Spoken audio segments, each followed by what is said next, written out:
Hello my dear friends, आदाब अस्सलाम वालेकुम। Here I am नबाहत Husna and welcome to our channel Motive Study। आज हम इस वीडियो में कर्नाटका टीटी 2019 पेपर 2 के प्रीवियस ईयर क्वेश्चन पेपर को एनालाइज करेंगे, जिसमें हम चाइल्ड डेवलपमेंट एंड पेडागोजी के बारे में डिस्कस करते हुए चलेंगे। माय डियर फ्रेंड्स, अगर मैं 2016 एंड 18 के क्वेश्चन पेपर की बात करूं तो उन 2 सालों में स्टेट गवर्नमेंट ने कोई टीटी एग्ज़ाम कंडक्ट नहीं किया था, जिसकी वजह से हम वो 2 ईयर को क्वाइट करके जितने भी क्वेश्चन पेपर्स हैं उनके बारे में डिस्कस करते हुए चलेंगे। तो चलिए फ्रेंड्स स्टार्ट करते हैं। The first question is study to secure A grade in examination, it is an example of dash.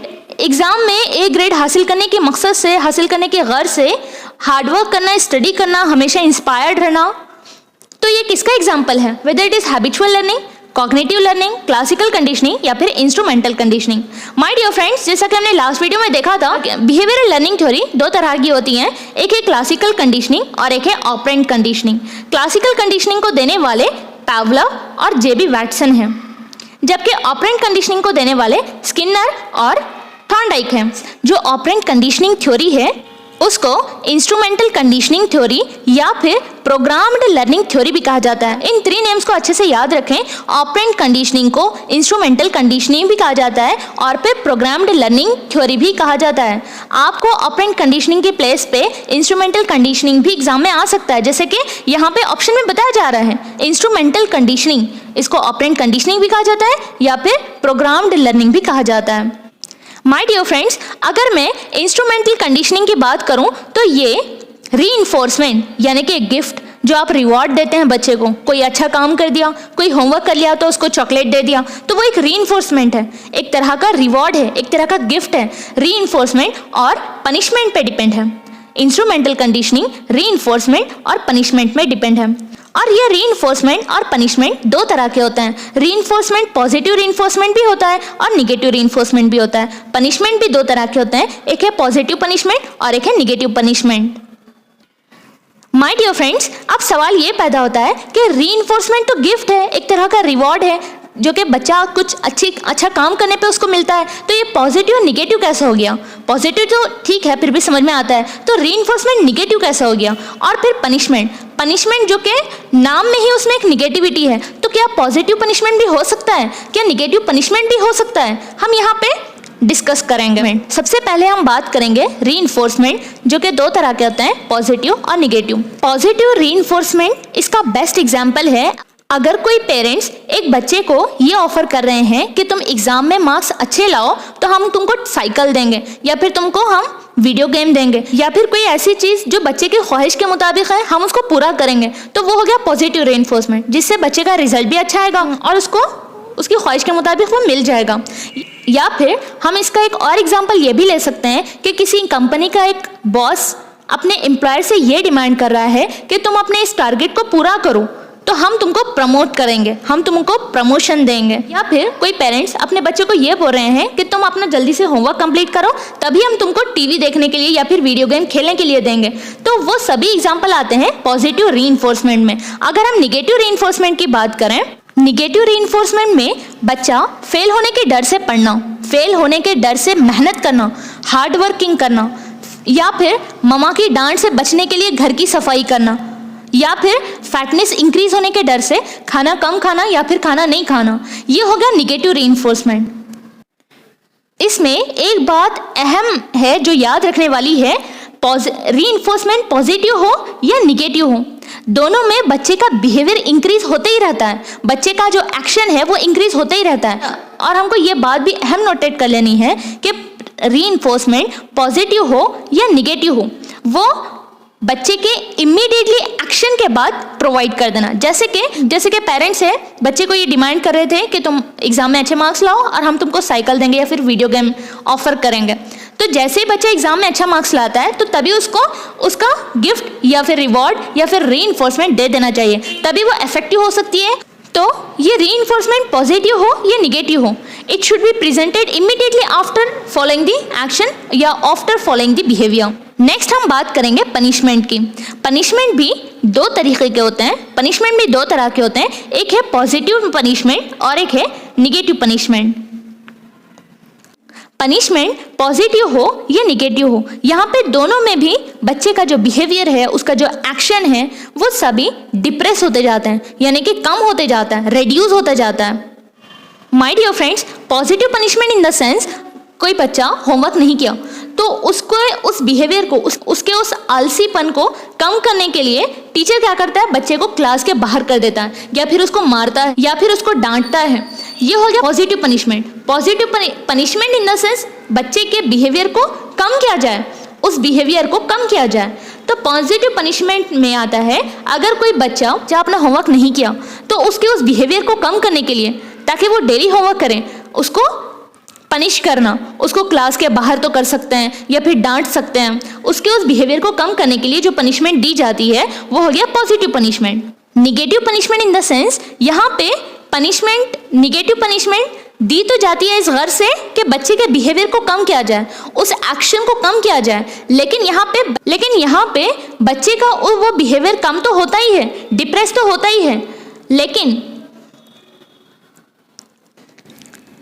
यहाँ पे negative punishment in the sense बच्चे के बिहेवियर को कम करने के लिए पनिशमेंट दी तो जाती है, वो बच्चे का बिहेवियर कम तो हो जाता है, डिप्रेस तो हो जाता है, लेकिन इससे बच्चे पे भी बहुत बुरा असर पड़ता है। जैसे कि अगर कोई बच्चा एग्जामिनेशन में फेल हो गया तो कुछ स्ट्रिक्ट पेरेंट्स ये कहते हैं कि तुम्हारा बाहर जाना बंद, वीडियो गेम खेलना बंद, सोसाइटी में जितने फ्रेंड्स हैं उनसे मिलना बंद, जिससे बच्चे के पेरेंट्स बच्चे को उसके अपने एनवायरनमेंट से जब दूर करते हैं तो इस पर बच्चे का बहुत बुरा निगेटिवली इफेक्ट पड़ता है। तो हम इसको निगेटिव पनिशमेंट में इंक्लूड करते हैं। तो इसका आंसर है instrumental conditioning, study to secure A grade in examination, examination में ए ग्रेड हासिल करने की गर्ज से हार्ड वर्क करना। तो ये हो गया पॉजिटिव रीइंफोर्समेंट। तो चलिए नेक्स्ट क्वेश्चन की तरफ बढ़ते हैं। The question is extrinsic motivation is emphasised by dash, behaviouristic theorist, humanistic theorist, cognitive theorist और gestalt theorist. My dear friends, motivation ही अपने आप में यहाँ पे बहुत ही डीप और बहुत ही बेहतरीन टॉपिक है। अगर मैं मोटिवेशन की बात करूँ तो अगर आपको कोई काम करना है या फिर आप कोई काम करना चाहते हैं तो जब तक उसके लिए आपके अंदर एक आग ना भड़क रही हो आप कुछ नहीं कर सकते। यानी कि मोटिवेशन को हम एक दूसरा नाम भी दे सकते हैं, एनर्जी। जब तक कि आपके पास वो एनर्जी ना हो, ऐसी एनर्जी जो आपको एक जगह ना बैठने देती हो, एक ऐसी एनर्जी जो आपको कुछ करने पे मजबूर करती हो, उसको कहते हैं मोटिवेशन। मोटिवेशन भी दो तरह के होते हैं, एक है एक्सट्रिंसिक मोटिवेशन और एक है intrinsic motivation. Intrinsic motivation in the sense अगर आपको कुछ करके एक अंदर से सेटिस्फैक्शन मिलता है, एक पुरसुकून वाली जिंदगी मिलती है, तो हम उसको कहते हैं इंट्रिंसिक मोटिवेशन। अगर आप इंटरनली मोटिवेटेड हैं, अगर आप इंटरनली इंस्पायर्ड हैं, आपको किसी दूसरे मोटिवेशन की ज़रूरत ना पड़े, किसी चीज़ को करने के लिए आपको किसी दूसरी चीज़ या फिर दूसरे मोटिवेशन की ज़रूरत ना पड़े, हम उसको इंट्रिंसिक मोटिवेशन में इंक्लूड करते हैं। इंट्रिंसिक मोटिवेशन पॉजिटिव टाइप होती है, एक्शन बेस्ड होती है, जिसमें आप एक्शन करते ही जाते हैं, बिहेवियर को बढ़ाते जाते हैं, और ये नेचुरल होती है, इंटरनली डेवलप होती है। अगर मैं एक्सट्रिंसिक मोटिवेशन की बात करूं तो एक्सट्रिंसिक मोटिवेशन रिवॉर्ड बेस होती है, गिफ्ट बेस, रीइंफोर्समेंट बेस होती है। यानी कि अगर आप कोई काम कर रहे हैं तो एक उम्मीद के साथ कर रहे हैं, जैसे कि अगर मैं ये पढ़ लूँगा या फिर ये पढ़ लूँगी, अगर आज मैं हार्ड वर्क करके टीटी सीटी पास कर लूँगी तो मुझे गवर्नमेंट जॉब मिल जाएगी, तो ये एक्सट्रिंसिक मोटिवेशन हो गया। रिवॉर्ड बेस पे लोगों में एक नाम बन जाएगा कि देखो सरकारी नौकरी मिल गई, तो ये हो गया extrinsic motivation, reward based. Intrinsic motivation में ऐसा कुछ नहीं होता, जस्ट हम अपने पीसफुल सेटिस्फैक्शन के लिए वो काम करते हैं। एक्सट्रिंसिक मोटिवेशन निगेटिव टाइप की मोटिवेशन होती है, और इसका जो लोकस होता है, लोकस ऑफ सेंटर जो होता है वो एक्सटर्नल होता है, यानी कि रिवॉर्ड बेस्ड, एक्सटर्नली। इंट्रिंसिक, इसका जो लोकस पॉइंट होता है वो इंटरनली होता है। माय डियर फ्रेंड्स, यहाँ पे 3 थ्योरिस्ट याद रखें, बिहेवियरिस्ट थ्योरिस्ट, ह्यूमनिस्ट थ्योरिस्ट और cognitive theorist. Behaviourist theorist Clark Hull की है और स्किनर की है। स्किनर जैसे कि रिवॉर्ड बेस पे बात करते हैं, रीइंफोर्स में बात करते हैं, पनिशमेंट पे बात करते हैं। क्लार्क हल की ड्राइव रिडक्शन थ्योरी है, जिसमें क्लार्क हल ये बताते हैं कि पहले तो इंसान को नीड की ज़रूरत पेश आती है। नीड, जब तक ज़रूरत ना हो जब तक कोई काम करने का मन नहीं करता। जब ज़रूरत पेश आती है तो उसमें इंसान के अंदर ड्राइव पैदा हो जाती है, यानी कि एक आग दौड़ने लगती है कि हाँ मुझे करना है। फिर उसके बाद उसको करने का मोटिवेशन क्रिएट होता है कि yes I have to do it, motivation to act. अब जैसे कि भूख लगी है, नीड यानी भूख है, यहाँ पे भूख लगी है, ड्राइव उसको आगे दौड़ने पे मजबूर करती है। फिर यहाँ पे मोटिवेशन क्रिएट होता है कि खाना खाना है, खाना खाने के लिए क्या करना है। फिर उसके बाद होमियोस्टासिस आता है, यानी कि जब मोटिवेशन हो जाता है, जब खाना मिल जाता है, जब खाना खा लेते हैं तो यहाँ पे होमियोस्टासिस यानी कि फुल्ली सेटिस्फाइड हो जाता है इंसान। उसके बाद आता है लैक ऑफ होमियोस्टासिस।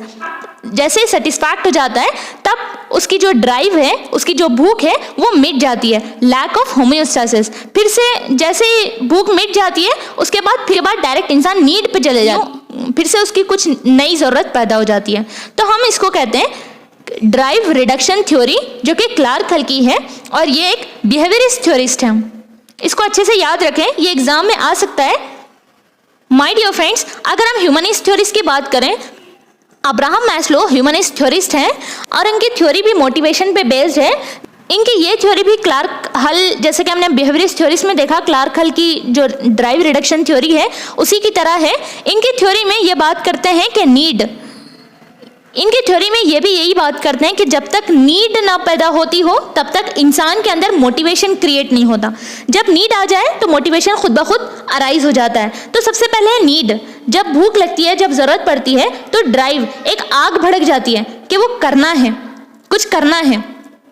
जब ड्राइव आती है तो अराउजल उस ड्राइव को इंक्रीज करता है, उस आग को बढ़ावे का काम करता है। फिर जब गोल तक पहुंच जाते हैं तो अचीवमेंट मिल जाती है। जैसे ही अचीवमेंट मिल जाती है तो यहाँ पे ये अराउजल जो क्रिएट हुआ था, यहाँ पे इसका रिडक्शन हो जाता है।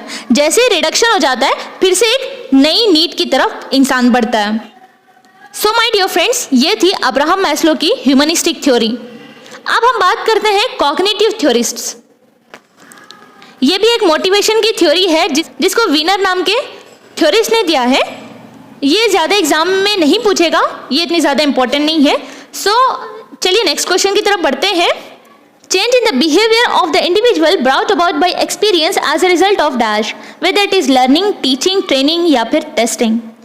माय डियर फ्रेंड्स, अगर किसी पर्सन को बहुत सारी प्रैक्टिस और एक्सपीरियंस के बाद अगर अपने बिहेवियर में चेंजेस देखने को मिलते हैं तो हम उसको क्या कहते हैं? Whether it is learning, teaching, training या फिर टेस्टिंग, तो हम उसको कहते हैं learning. Practice plus experience is equal to learning. So the answer is learning.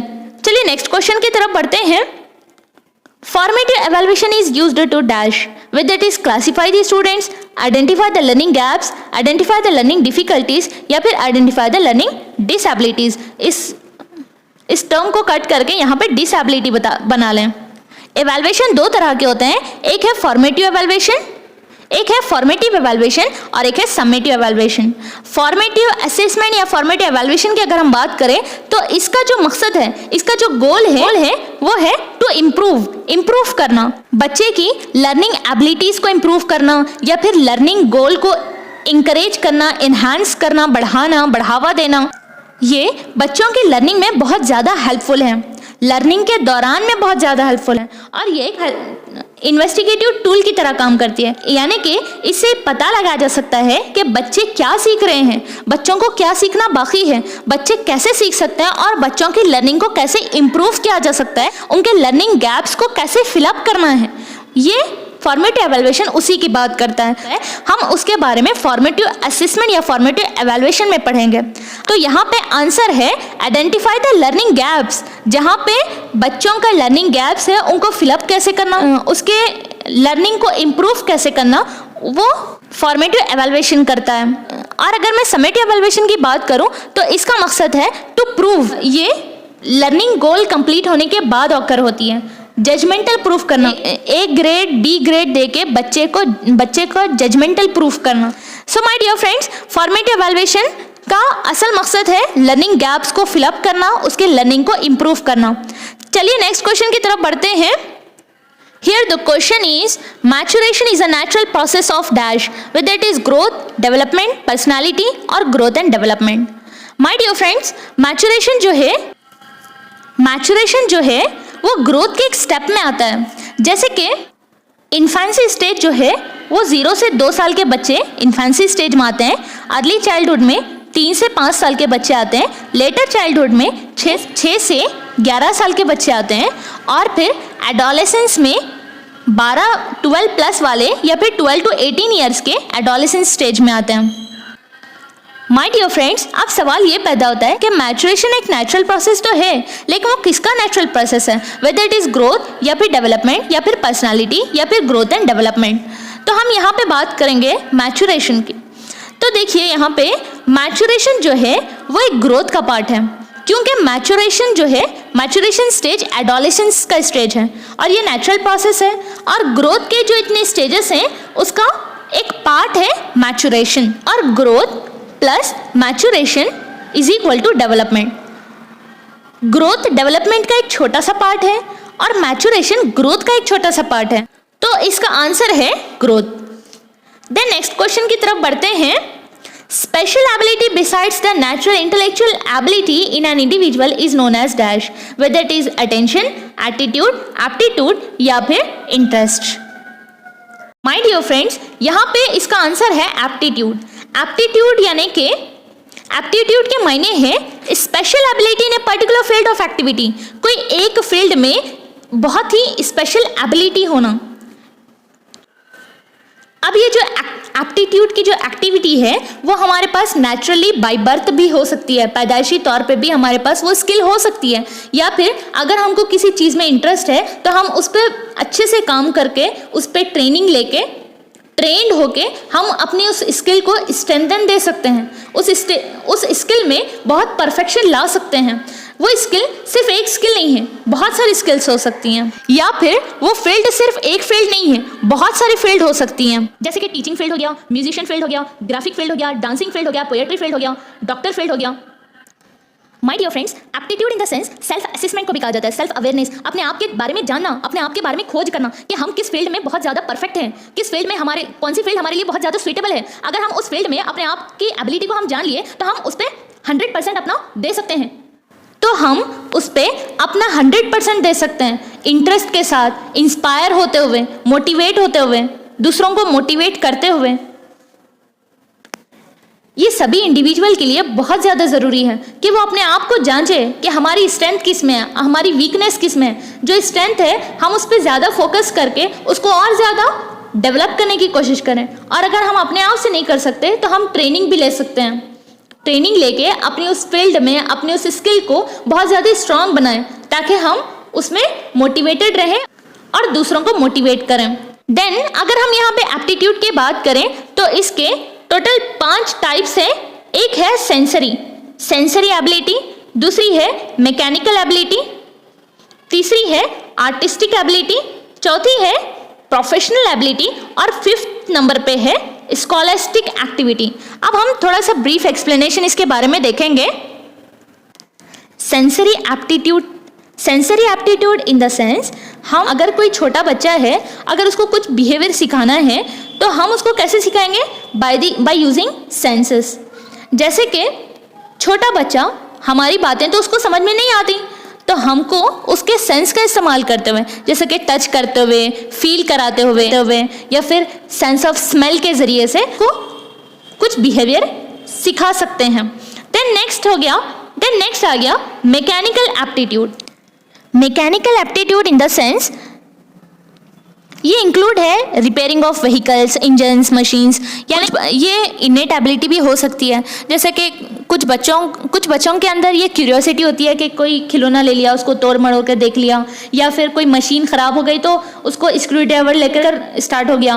तो ये जो एबिलिटी है, एप्टीट्यूड वाली एबिलिटी, ये इनेट भी हो सकती है, ये पैदाइशी तौर पर भी बच्चे के अंदर इंटरेस्ट क्रिएट कर सकती है। किसी मशीनों में एक बच्चे को इंटरेस्ट है, या फिर इंजन्स में, रिपेयरिंग व्हीकल्स, ये हो गया मैकेनिकल एप्टीट्यूड। और artistic aptitude including musical, dance, graphic, dancing, poetry, acting, debate. Then next आती है आर्टिस्टिक एप्टीट्यूड। आर्टिस्टिक एप्टीट्यूड में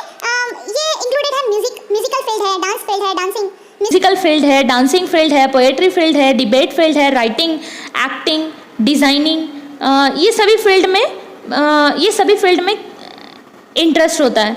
तो बच्चे को चाहिए कि अपने उस स्ट्रेंथ को खोजें, अपने उस इंटरेस्ट को खोजें, और उस पर अगर वो ज़्यादा काम करे तो वो अपना 100% बेस्ट ऑफ वर्जन दे सकता है। देन नेक्स्ट अगर हम बात करें तो प्रोफेशनल एप्टीट्यूड आता है। प्रोफेशनल एप्टीट्यूड में it related to the profession, occupation, यानी कि जैसे कि टीचिंग हो गया, टीचिंग फील्ड है, पायलट फील्ड है, बैंकिंग फील्ड है, मिलिट्री फील्ड है, इन सभी ये डिफरेंट फील्ड होते हैं। अगर किसी बच्चे को मेडिकल करना पसंद है, डॉक्टर बनना पसंद है, तो वो उसमें ज़्यादा इंटरेस्ट दिखाएगा। तो ये सबकी अपनी अपनी ये सभी में डिफरेंट होता है, इंडिविजुअल डिफरेंस होता है। तो ये एज ए टीचर ये रिस्पॉन्सिबिलिटी है, ये एज ए पेरेंट ये सभी की रिस्पॉन्सिबिलिटी है कि बच्चे के उस स्ट्रेंथ को और ज़्यादा बढ़ावा दें, और ज़्यादा इंकरेज करें, और ज़्यादा मोटिवेट करें, ताकि बच्चा उस वीकनेस या फिर उस स्ट्रेंथ पे ज़्यादा से ज़्यादा फोकस करके अपने इंटरेस्ट को क्रिएट करते हुए अपना 100% दें। देन सिक्स्थ है scholastic aptitude. Scholastic aptitude in the sense academic in the nature drives learning process, scientific, engineering, medical. इसका आंसर है एप्टीट्यूड। देन नेक्स्ट क्वेश्चन की तरफ बढ़ते हैं। Here the question is, all humans are born geniuses, but half of us are made idiots by the system of education. This statement was said by J.P. Guilford, Watson, Brunner and Piaget. My dear friends, इस statement को देने वाले हैं JP Guilford. All humans are born genius but half of us are made idiots by the system of education. इस statement को देने वाले हैं JP Guilford. Now the next question is, the technique is used to find out the relationship existing among the students in the classroom. My dear friends, question itself ये show कर रहा है कि ऐसी टेक्निक बताओ जो फाइंड आउट करती है कि एक स्टूडेंट का दूसरे स्टूडेंट के साथ रिलेशनशिप कैसा है। सो the answer is sociometry. Sociometry itself ये डिनोट करती है कि study of relationship with in the group of people. एक ग्रुप में पीपल का एक दूसरे के साथ रिलेशनशिप कैसा है उसको स्टडी करने में सोशियोमेट्री हेल्प करती है। Now the next question is, dyslexia is learning disability dash, whether it is writing disorder, reading disorder, pronouncing या फिर visualizing। My dear friend, ये question last year question paper में बहुत बार रिपीटेड हुआ है। तो इसका आंसर है डिसलेक्सिया यानी कि रीडिंग डिसऑर्डर। डिसग्राफिया की अगर हम बात करें तो वो आता है writing disorder. The next question is, autism is dash, whether it is neuro behavioural syndrome, behavioural syndrome, social syndrome या फिर इमोशनल सिंड्रोम। ऑटिज्म ये एक मेंटल की ऐसी कंडीशन है जिसमें बच्चा दूसरों से बात करने में, दूसरों से घुल मिल जाने में या फिर दूसरों के साथ फ्री होने में बहुत ज़्यादा डिफ़िकल्टी पेश करता है। बहुत ज़्यादा उस बच्चे को डिफ़िकल्टी पेश आती है दूसरों के साथ कम्युनिकेट करने में, बात करने में, इसमें बहुत ज़्यादा डिफ़िकल्टी पेश आती है, या फिर दूसरों के साथ रिलेशनशिप बनाने में बहुत ही ज़्यादा डिफ़िकल्टी पेश आती है। तो हम उसको कहते हैं ऑटिज़म। और ये चूंकि ब्रेन से रिलेटेड डिसऑर्डर है तो हम इसको कहते हैं न्यूरो बिहेवियरल सिंड्रोम। लेकिन ये ब्रेन स्ट्रक्चर और फंक्शन में कुछ एबनॉर्मल होने की वजह से ज़्यादातर ऑकर होता है, जिसकी वजह से हम ऑटिज़म को न्यूरो बिहेवियरल सिंड्रोम यानी ब्रेन से जोड़ते हैं। The next question is, now the question is, educating special children in the normal classroom along with the normal children means. Children with special needs जो हैं, जो डिसेबल्ड चिल्ड्रन हैं, उन बच्चों को नॉर्मल बच्चों के साथ नॉर्मल स्कूल में पढ़ाया जाए, इंक्लूड करके नॉर्मल बच्चों के साथ रेगुलर स्कूल में पढ़ाया जाए तो हम उसको कहते हैं inclusive education. Same question previous year question paper में 3 टाइम्स रिपीटेड हुआ है। हम 3 क्वेश्चन पेपर सॉल्व किए, वो तीनों में भी अलग अलग टाइप का सेम क्वेश्चन डिज़ाइन हुआ है। So my dear friends, it's our responsibility to read very carefully, to analyse very carefully, क्योंकि बाज़ दफ़ा तो ऐसा भी हो सकता है कि ऑप्शंस जो है वो क्वेश्चन में डाल के क्वेश्चन को ही आंसर बना के पूछ लेता है। तो हमको चाहिए कि क्वेश्चन पेपर को थोरोली रीड करें, थोरोली एनालाइज करें। चलिए नेक्स्ट क्वेश्चन की तरफ बढ़ते हैं। Development means dash, whether it is qualitative changes, quantitative changes, both quantitative as well as qualitative changes, या फिर physical changes। My dear friends, 2 term है, एक है ग्रोथ और एक है डेवलपमेंट। ग्रोथ यानी कि जिसको हम मेजर कर सकते हैं, जिसको हम काउंट कर सकते हैं। ये क्वांटिटेटिव चेंज है, जैसे कि change in the weight, height, size, shape, किसी का साइज चेंज हो गया, शेप में चेंजेस आ गए, या फिर बच्चे का हाइट इंक्रीज हो रहा है, उसका वेट इंक्रीज हो रहा है, हम उसको मशीन को यूज़ करके वेट कर सकते हैं, काउंट कर सकते हैं, मेजर कर सकते हैं। लेकिन डेवलपमेंट जो है वो इजीली मेजर नहीं कर सकते हैं। जो ग्रोथ है ये क्वांटिटेटिव चेंजेस, यानी कि क्वांटिटी में चेंजेस होकर होना स्टार्ट हो जाते हैं। जैसे कि बच्चे का हाइट इंक्रीज हो गया तो उसमें क्वांटिटी में बढ़ावा हो गया, क्वांटिटी बढ़ गई, यहाँ पे वेट में इंक्रीज हो गया तो क्वांटिटी यहाँ पे बढ़ गई।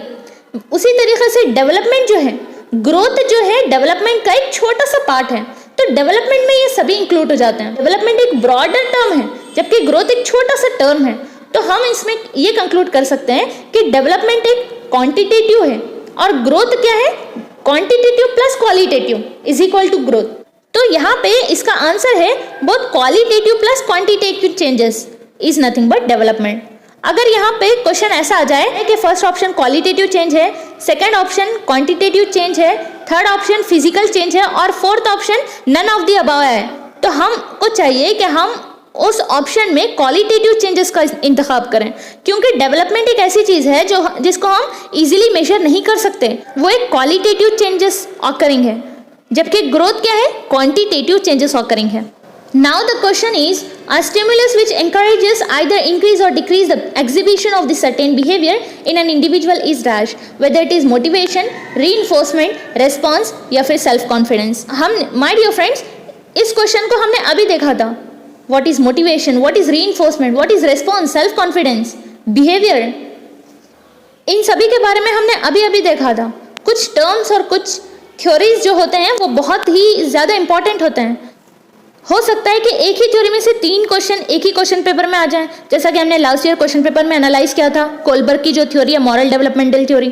तो हमको चाहिए कि क्वेश्चन पेपर को थोरोली एनालाइज करें। तो चलिए स्टार्ट करते हैं इसका डिस्कशन। ऐसा स्टिमुलस बताओ जो इंडिविजुअल के, जो स्टूडेंट के बिहेवियर को इंक्रीज भी कर सकता है या फिर डिक्रीज भी कर सकता है, दोनों भी कर सकता है। तो इसका आंसर है रीइंफोर्समेंट। रीइंफोर्समेंट या फिर रिवॉर्ड या फिर गिफ्ट, ये एक ऐसी चीज़ है जो बिहेवियर को इंक्रीज या डिक्रीज करने की वजह बनती है। बिहेवियरल लर्निंग थ्योरी 2 तरह के होते हैं, एक है ऑपरेंट कंडीशनिंग और एक है क्लासिकल कंडीशनिंग।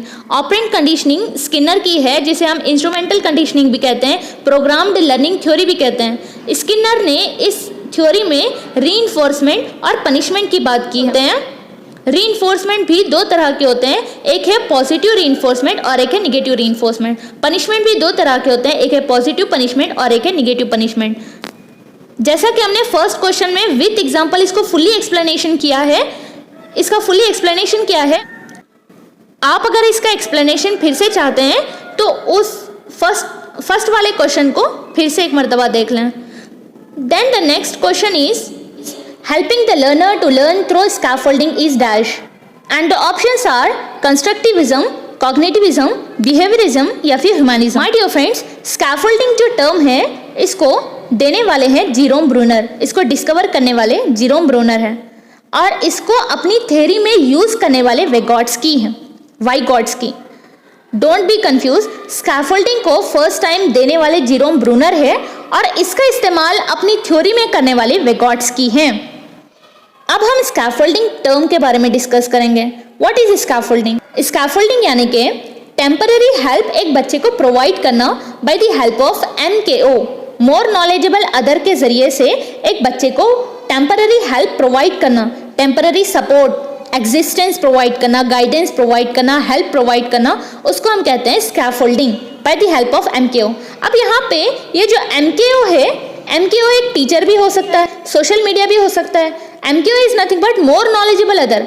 अगर एक बच्चे को उसका कॉन्सेप्ट क्लियर करना है तो उस कॉन्सेप्ट के बारे में वो बच्चा जितना जानता है उससे ज़्यादा नॉलेज उस टीचर को रहना, जो उसको टीच कर रहा है, जो उसके प्रॉब्लम को सॉल्व कर रहा है, तभी वो एक MKO बन सकता है, मोर नॉलेजेबल अदर। उससे एक टेम्पररी सपोर्ट एक बच्चे को दी जा सकती है। या फिर सोशल मीडिया, जैसे कि गूगल है, किसी चीज़ को समझ में नहीं आया तो हम गूगल कर लिए, यूट्यूब पे देख लिए, तो वो हम MKO में इसको इंक्लूड कर सकते हैं। The amount of help, the amount of guidance, the amount of support is given by the MKO to the child to cross the ZPD level, zone of proximal development level, that is called scaffolding. तो यहाँ पे helping the learner to learn through scaffolding, scaffolding के जरिए से एक बच्चे को learning करने में हेल्प करना, तो वो कहलाता है कंस्ट्रक्टिविज्म, और वैगॉट्स्की जो है उनको कहते हैं constructivist. Now the next question is multi-factor theories of intelligence was propounded by dash, whether it is Thurston, Guilford, Terman या फिर Taylor. My dear friends, intelligence की कुछ थ्योरीज हैं जिसमें पहले आता है unifactor theory, यूनिफैक्टर theory, two factor theory, multiple intelligence theory, group factor theory, triarchic theory, multi factor theory, multiple intelligence theory. यूनिफैक्टर थ्योरी को देने वाले हैं अल्फ्रेड बिनेट, और टू फैक्टर थ्योरी जो है इसको देने वाले हैं Charles Spearman. Multiple intelligence theory को देने वाले हैं Howard Gardner. Group factor theory को देने वाले हैं थर्स्टोन. ट्राइआर्किक थ्योरी देने वाले हैं रॉबर्ट स्टर्नबर्ग, और फिर मल्टी फैक्टर थ्योरी देने वाले हैं थॉर्नडाइक. माय डियर फ्रेंड्स, इन सभी थ्योरीज के बारे में बाद में डिटेल में डिस्कस करेंगे, लेकिन फिलहाल के लिए यहाँ पे ये देख लें, मल्टी फैक्टर थ्योरी को देने वाले थॉर्नडाइक हैं, लेकिन यहाँ पे थॉर्नडाइक जो कि ऑप्शन नहीं है, और स्टेट के जो आंसर की इशू हुई थी यहाँ पे थर्स्टोन की बताया गया था, उसको 1 नंबर ग्रेस तो देना चाहिए. यहाँ पे मल्टी फैक्टर थ्योरी को देने वाले हैं थॉर्नडाइक, और थर्स्टोन की जो है वो ग्रुप फैक्टर थ्योरी है. माय डियर फ्रेंड्स, आप ऐसे भी याद रख सकते हैं कि multi factor theory of intelligence अगर फिर से क्वेश्चन में रिपीट हो गया तो आप वहाँ पे थॉर्नडाइक अगर ऑप्शन नहीं है तो आप थर्स्टोन को चूज करिए. Here the question is social intelligence, concrete intelligence and abstract intelligence are 3 types of intelligence according to dash, according to whom, whether he is Thorndike, Thurston, Spearman और Terman. My dear friends, ये question भी intelligence theory से related है, और ये जो theory है वो मल्टी फैक्टर थ्योरी है, और ये मल्टी फैक्टर थ्योरी थॉर्नडाइक की दी हुई है. थॉर्नडाइक ने अपनी थ्योरी में 3 टाइप्स ऑफ इंटेलिजेंस की बात करते हैं. एक है एब्स्ट्रैक्ट इंटेलिजेंस, कॉन्क्रीट इंटेलिजेंस और सोशल इंटेलिजेंस. इसका आंसर है Thorndike. Now the next question is brainstorming is a technique used in fostering dash intelligence, personality, creativity and aptitude. अब इन ऑप्शंस को आपको देखकर पता चल रहा होगा कि सभी ऑप्शंस के आपको मीनिंग पता हैं, और आपको इस क्वेश्चन के हिसाब से कौन सा ऑप्शन मोस्ट सुइटेबल है उसको चूज करना है. My dear friends, as it is question हमने प्रीवियस ईयर क्वेश्चन पेपर में एनालाइज किया था. ब्रेनस्टॉर्मिंग जो टेक्निक है वो बहुत ज्यादा सुइटेबल किन बच्चों के लिए है? जो बच्चे क्रिएटिव नेचर के हैं, जिन बच्चों में डाइवर्जेंट थिंकिंग कैपेसिटी होती है, एक प्रॉब्लम को 1000 तरीके से सॉल्यूशन सॉल्व करने की एबिलिटी जिनमें होती है, उनको हम कहते हैं क्रिएटिव. तो यहाँ पे इसका आंसर आता है creativity. Now the next question is developmental tasks of different stages of human growth was propounded by dash, whether he is Piaget, Brunner, Bandura और Havingust. My dear friends, अच्छे से याद रखें, डेवलपमेंटल टास्क ह्यूमन ग्रोथ के जो developmental different stages होते हैं उसमें टास्क की बात करने वाला है यहाँ पे हैविंगस्ट. जो डेवलपमेंटल स्टेजेस होते हैं उनकी बात करने वाले हैं यहाँ पे पियाजे. तो यहाँ पे अच्छे से याद रखें, ये क्वेश्चन 2 मरतबा रिपीट हुआ सो है. The answer is Havighurst. Developmental task of different stages of human growth was performed by Havighurst. The next question is if the test measure what it intends to be measure, then that test has whether it is validity, reliability, objectivity या फिर practicability. My dear friends, the same question repeated in this year. ये जो question है हमने 2017 में discuss किया था. अब 2019 में same question as it is यहाँ पे डाला गया है. तो इसका आंसर है, आप समझ गए होंगे, वैलिडिटी. जिस टेस्ट को हमने जिस मकसद के लिए बनाया था, डिजाइन किया था, क्या वो टेस्ट उसी को मेजर कर पा रहा है. अब जैसा कि हम किसी बच्चे के इंटेलिजेंसी पावर को चेक करने के लिए एक टेस्ट को मेजर कर रहे हैं, तो क्या वो बच्चे की इंटेलिजेंसी पावर को बता पा रहा है, मेजर कर पा रहा है या नहीं, तो हम उसी को कहते हैं validity. Question is critical thinking can be developed among the children through dash बच्चों के अंदर जो क्रिटिकल थिंकिंग होती है वो कैसे डेवलप होती है, whether it is develop by exploration, evaluation, demonstration या फिर इलस्ट्रेशन। डेमोन्स्ट्रेशन तो टीचर करता है, एवेल्युएशन भी टीचर करता है, या फिर बच्चे सेल्फ एवेल्युएट भी करते हैं, लेकिन according to the question most suitable answer is exploration. किसी चीज़ को एक्सप्लोर करके देखना, खोजना। अगर कोई टॉय बच्चे को दे दिए तो वो उसको क्या करता है, तोड़ता है, तोड़ फोड़ करता है, तोड़ता है, मरोड़ता है और उसको देखता है कि वो किस चीज़ से बनी हुई है, एक्सप्लोर करता है। नेचर को एक्सप्लोर करने की आदत होती है बच्चों में, एनवायरनमेंट को एक्सप्लोर करने की आदत होती है। तो यहाँ पे the most suitable answer is exploration. जो क्रिटिकल थिंकिंग होती है, रैशनल थिंकिंग होती है, डाइवर्जेंट थिंकिंग होती है, वो एक्सप्लोरेशन से ही डेवलप होती है। क्रिएटिविटी एक्सप्लोरेशन से ही क्रिएट होती है।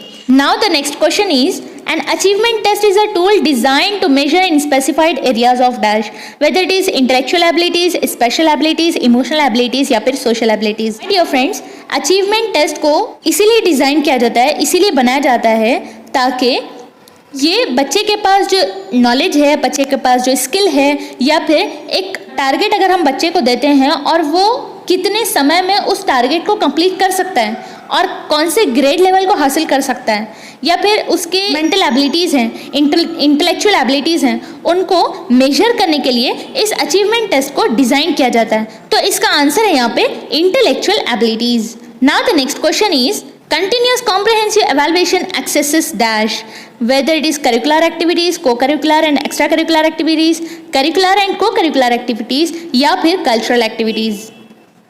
माय डियर फ्रेंड्स, ये जो कंटिन्यूस कॉम्प्रिहेंसिव एवेल्युएशन होता है ये बच्चे की ओवरऑल एबिलिटीज़, ओवरऑल एक्टिविटीज़ पे डिपेंड होता है। जैसे कि बच्चे की लर्निंग को कैसे अच्छा बनाया जा सके, बच्चे की लर्निंग को कैसे ऑब्जर्व किया जा सके, उसको कैसे रिकॉर्ड किया जा सके, जो लर्निंग है उस पर कैसे वर्क किया जा सके और उसको इम्प्रूव किया जा सके, वही है continuous comprehensive evaluation. Comprehensive evaluation दो तरीके के होते हैं, दो तरह के होते हैं। एक है स्कॉलास्टिक या फिर करिकुलर एक्टिविटीज़, करिकुलर इवैल्यूएशन, या फिर को स्कॉलास्टिक या फिर co curricular activities. My dear friends, अगर हम स्कॉलास्टिक एवेल्युएशन की बात करें तो इसमें जस्ट सब्जेक्ट स्पेसिफाइड एरियाज ये कवर अप करती है, और अगर हम को स्कॉलास्टिक एरिया की बात करें, को स्कॉलास्टिक एवेल्युएशन की बात करें तो लाइफ में जो भी स्किल्स हैं बच्चे के, जैसे कि म्यूज़िक हो गया, डांसिंग हो गया, या फिर कोई और एक्टिविटी, कोई और स्किल जिसमें बच्चा परफेक्ट है या फिर बच्चा परफेक्ट होना चाहता है, वो बहुत सारे स्किल्स यहाँ पे को करिकुलर एक्टिविटीज़ में इंक्लूड होते हैं। अगर हम स्कॉलास्टिक एवेल्युएशन की बात करें तो यहाँ पे आता है कि how the child can think और एवेलुएट या फिर analyse the problems and find the solution. बच्चा सोचता कैसे है, बच्चा प्रॉब्लम को एनालाइज कैसे करता है, उसको सॉल्व कैसे करता है, क्या बच्चा क्रिएटिव नेचर से करता है, एक प्रॉब्लम के 1000 सॉल्यूशंस ढूंढ कर निकाल सकता है, ये इसमें एवेलुएट किया जा सकता है, इसमें एवेलुएट होता है। को स्कॉलास्टिक एवेल्युएशन की बात करें, असेसमेंट की बात करें तो यहाँ पे लाइफ स्किल्स आ गए, या फिर बच्चे की जो थिंकिंग स्किल्स हैं, बच्चा क्रिएटिव थिंकिंग में, क्रिटिकल थिंकिंग में, या फिर डिसीजन मेकिंग में, डिसीजन कैसे लेता है बच्चा, या फिर इमोशनल स्किल्स को कैसे अपने इमोशंस को कंट्रोल में रख सकता है, इमोशंस के साथ डील कैसे करना है, या फिर अपने आप को सेल्फ अवेयरनेस करना है कि उसके स्ट्रॉन्ग पॉइंट कहाँ पे हैं, वीक पॉइंट कहाँ पे हैं, स्ट्रेस के साथ कैसे डील करता है, या फिर अपने जो सोशल स्किल्स हैं उसके अंदर कम्युनिकेशन पावर हो गया, इंटरपर्सनल स्किल्स हो गया, लोगों से बात करने का तरीका, लोगों से मिलजुल के रखने का तरीका, ये सब को स्कॉलास्टिक में इंक्लूडेड हैं। अगर हम दोनों को मिलाते हैं तो इसका आता है continuous comprehensive evaluation. Continuously comprehensively evaluate करना, ओवरऑल बच्चे को चेक करना, वेदर इट इज करिकुलर या फिर को करिकुलर। तो यहाँ पे दोनों ऑप्शन इंक्लूडेड हैं। Now the next question is diagnostic test is designed to identify dash, whether it is learning difficulties, learning disabilities, learning distractor या फिर लर्निंग एबिलिटी। डायग्नोस्टिक टेस्ट को क्यों डिजाइन किया जाता है, क्यों बनाया जाता है, ये किसको मेजर करता है, क्या ये लर्निंग डिफिकल्टीज को मेजर करता है बच्चे की, या फिर लर्निंग डिसेबिलिटीज को, या फिर लर्निंग डिस्ट्रैक्टर को, या फिर लर्निंग एबिलिटीज को। माय डियर फ्रेंड्स, डायग्नोस्टिक यहाँ पे खुद से ये शो कर रहा है कि वो बच्चे की लर्निंग जो डिफ़िकल्टीज़ हैं, लर्निंग में जो प्रॉब्लम्स पेश आती हैं बच्चे के, उनको पहचानने में कि कौन सी डिफ़िकल्टीज़ आ रही हैं बच्चे के लर्निंग के दौरान में, कि कौन सी डिफ़िकल्टीज़ बच्चे के लर्निंग के दौरान में पेश आ रही हैं, उसको फाइंड आउट करने में और उसको सॉल्व करने में डायग्नोस्टिक टेस्ट हेल्प करता है। तो इसका आंसर हो गया learning difficulties. Now the next question is Intelligence is defined as. Now the next question is, intelligence is defined as the ability to judge well, to understand well and to reason well according to whom, whether he is Terman, William Stern, David Wechsler या फिर Binet and Simon. Dear friends, अगर हम intelligence की बात करें तो according to Binet and Simon ये कहते हैं कि इंटेलिजेंस में अगर एक बच्चे में किसी को जज करना अच्छे से आता हो या फिर किसी कॉन्सेप्ट को अच्छे से समझ में आता हो या फिर उसके पीछे का छुपा हुआ रीज़न वो अच्छे से डिफाइन करता हो तो उसको इंटेलिजेंस कहते हैं। ये कौन कहता है? इंटेलिजेंस का ये जो डेफिनेशन है, एबिलिटी टू जज well, to understand well and to reason well, तो ये देने वाले कौन है? ये डेफिनेशन को देने वाले हैं Binet and Simon. Now the next question is, introversion is related to whether it is intelligence, social activity, social mobility या फिर creativity। My dear friends, Karl Jung ने अपनी थ्योरी में इंट्रोवर्ट एंड एक्सट्रोवर्ट टाइप के लोगों के बारे में बात करते हैं। इंट्रोवर्ट नेचर के लोग ऐसे होते हैं जिनको ज़्यादा से ज़्यादा लोगों में बैठना उठना या फिर उनसे कम्युनिकेट करना, उनसे बात करना, घुल मिल जाना पसंद नहीं होता। अगर वो अकेले में होते हैं तो उनके पास एक मोटिवेशन क्रिएट होता है, उनको लोनलीनेस बहुत पसंद होता है और वो लोनलीनेस ही उनको एनर्जी प्रोवाइड करती है और उसी से वो अपने वर्क को उसी से वो मोटिवेशन गेन करते हैं और अपने वर्क को जारी रखते हैं। अगर हम एक्सट्रोवर्ट नेचर की बात करें तो एक्सट्रोवर्ट नेचर के जो ह्यूमन बीइंग होते हैं उन ह्यूमन बीइंग को ज़्यादातर लोगों से मिलना, बैठना, उनके साथ बात करने में बहुत मज़ा आता है, बहुत अच्छा लगता है। और ज़्यादातर एक्सट्रोवर्ट नेचर के जो लोग होते हैं वो लोगों में बैठने से एनर्जी उनको मिलती है और उन्हीं से उनको उनके अंदर मोटिवेशन क्रिएट होता है किसी काम को करने का। तो ऐसा बिल्कुल भी नहीं है कि ये जो इंट्रोवर्ट नेचर के जो लोग होते हैं उनमें सोशल एक्टिविटीज़ नहीं होती, बल्कि इंट्रोवर्ट एंड एक्सट्रोवर्ट इन दोनों में भी सोशल एक्टिविटीज़ हाई लेवल पे होती है। लेकिन फ़र्क इतना है कि इंट्रोवर्ट जो नेचर के लोग होते हैं वो लोनलीनेस में बहुत ज़्यादा एनर्जी को क्रिएट करते हैं, मोटिवेशन को क्रिएट करते हैं और ज़्यादा से ज़्यादा इस पर वर्क करने की कोशिश करते हैं। अब हम अगर ऑप्शंस में देखें according to the question, introversion is related to home. Intelligence से तो इसका कोई सुइटेबल ऑप्शन नहीं बनता तो हम इंटेलिजेंस को तो छोड़ देंगे। देन क्रिएटिविटी के बारे में तो मैंने ऐसी कोई बात नहीं की। देन सोशल मोबिलिटी भी नहीं हो सकता। तो ये दोनों जो है इंट्रोवर्ट एंड एक्सट्रोवर्ट, ये दोनों सोशल एक्टिविटीज से रिलेटेड हैं। So the option is social activities. Now the next question is, achievement test is designed to measure knowledge, understanding and skills in a specified subject or group of subjects according to whom। My dear friends, achievement test के बारे में हमने अभी पढ़ा कि उसको क्यों design किया जाता है, ताकि इंटेलेक्चुअल एबिलिटीज़ को मेजर कर सकें। देन यहाँ पे the question is, achievement test is designed to measure the knowledge, understanding and skill in a specified subject या फिर ग्रुप ऑफ सब्जेक्ट। उस बच्चे की उसमें नॉलेज कितना है, उस पर उसकी पकड़ कितनी है, उसमें उसका अंडरस्टैंडिंग लेवल कितना है, उसको मेजर करने के लिए इस अचीवमेंट टेस्ट को डिज़ाइन किया जाता है। तो ये जो डेफिनेशन देने वाले हैं इसका आंसर है Freeman. According to Freeman, achievement test इसीलिए डिज़ाइन किया जाता है ताकि बच्चे की नॉलेज या फिर उसका अंडरस्टैंडिंग लेवल या फिर उसका प्रॉब्लम सॉल्विंग किसी एक सब्जेक्ट में या फिर ग्रुप ऑफ सब्जेक्ट में सॉल्व करने का नेचर कैसा है उसको मेजर करना अचीवमेंट टेस्ट कहलाता है। तो ये डेफिनेशन देने वाले हैं फ्रीमन। इसको आप अच्छे से याद रखें क्योंकि ये क्वेश्चन आगे रिपीट हो सकता है। Now the next question is, an individual works hard for the sake of reward, it is an example for dash. My dear friends, अभी हमने पढ़ा था reinforcement, reward, gift, motivation, behaviour, उसी का क्वेश्चन, उसी से रिलेटेड ये क्वेश्चन है। तो एक ही क्वेश्चन पेपर में 4 टाइप के क्वेश्चन सेम टॉपिक से उसी को बार बार रिपीट करके पूछ रहा है। तो हमको चाहिए कि हम क्वेश्चन पेपर को एनालाइज डीपली करें, अच्छे से करें, शायद कि कोई क्वेश्चन फिर से रिपीट हो जाए by luck. So my dear friends, हम यहाँ पे डिस्कस करेंगे, एक इंडिविजुअल है रिवॉर्ड की गर्ज से, गिफ्ट या फिर रिवॉर्ड या फिर रीइंफोर्समेंट हासिल करने की गर्ज से हार्ड वर्क करता है, मेहनत करता है बहुत ज़्यादा लगातार।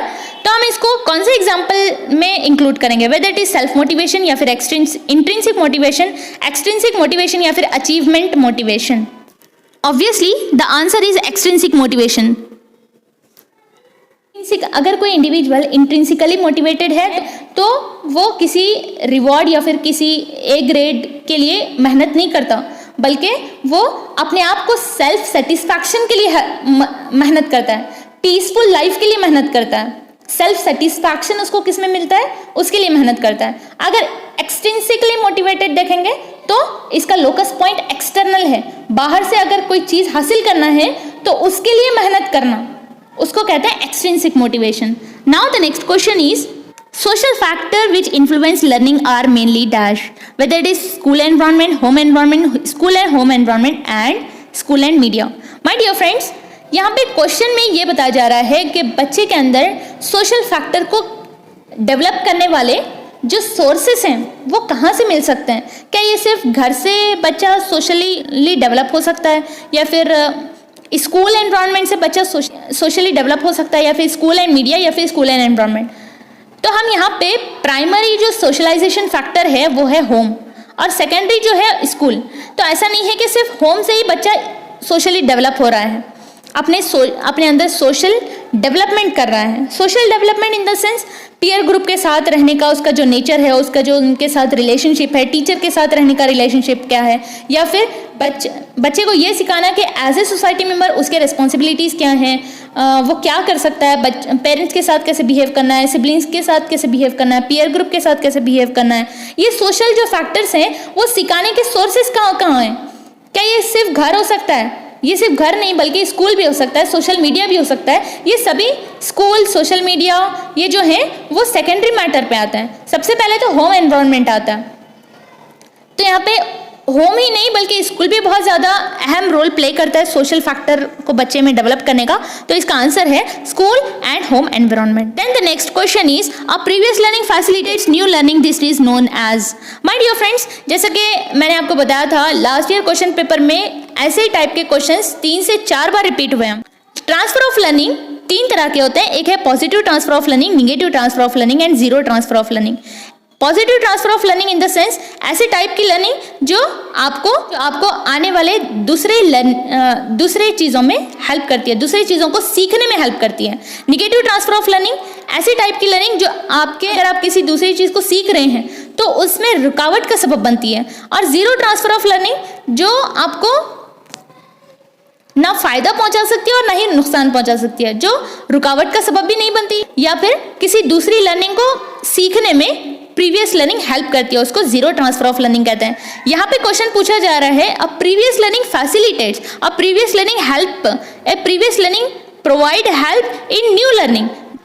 अगर कोई प्रीवियस लर्निंग न्यू लर्निंग में हेल्प कर रही है तो हम उसको कहते हैं positive transfer of learning. Now the next question is limited capacity to hold information. Limited capacity to hold information of digits, letters, words or names at a time is known as. My dear friends, कुछ digits, letters, words, names, numbers ऐसी चीज़ें होती हैं जिनको हमारा mind सिर्फ 30 seconds के लिए उस इंफॉर्मेशन को स्टोर करके रखता है और फिर वो 30 सेकेंड्स होते ही वो गायब हो जाती है हमारे माइंड में से। तो माय डियर फ्रेंड्स, इसको हम कहते हैं शॉर्ट टर्म मेमोरी। मेमोरी का जो टॉपिक है वो बहुत ही लेंदी और बहुत ही इंटरेस्टेड टॉपिक है, हम इसके बारे में डिटेल में डिस्कस करेंगे ही। यहाँ पे इसका आंसर आता है शॉर्ट टर्म मेमोरी। तो माय डियर फ्रेंड्स, यहाँ तक होता है हमारा 2019 Karnataka TT previous year question paper child development pedagogy का डिस्कशन यहाँ तक कंप्लीट होता है पेपर 2 का। Enjoy the little things in the life.